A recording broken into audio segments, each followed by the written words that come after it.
Let me introduce you to the Inland Empire, also known as the IE. Located about an hour east of LA, you have a huge desert. Hot, dry, and that's about it. It begins in Chino Hills and extends all the way east to Palm Springs.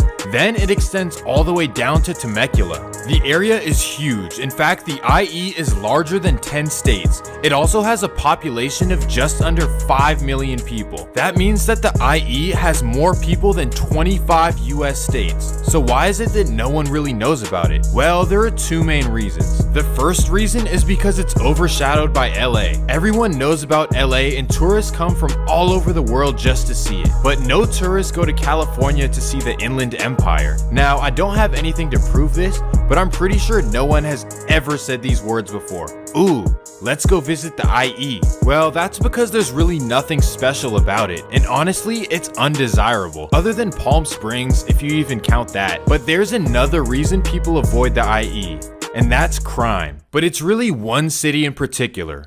Welcome to San Bernardino, the Stockton of Southern California. And before you go, oh come on. No, seriously, San Bernardino is rough. Like even worse than Stockton, and also even worse than South Central, Inglewood, and Long Beach.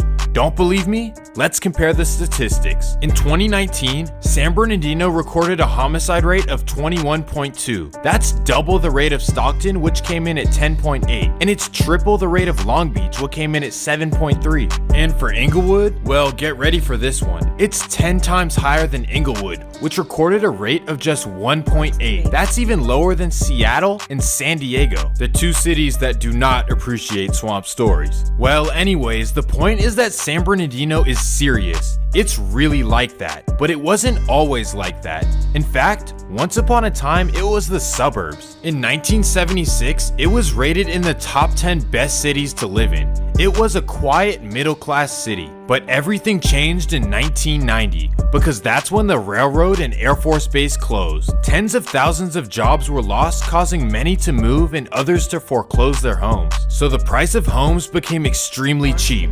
You could buy a decent house for just under $100,000. And for many residents of South Central, Compton, and Watts, this deal was just too good to pass up on. On top of having a cheap big home, you could escape the crime-infested areas as well. You could raise your kids in a new environment. So thousands of people moved out to San Bernardino, but when they got there, they didn't fully realize what they had gotten themselves into.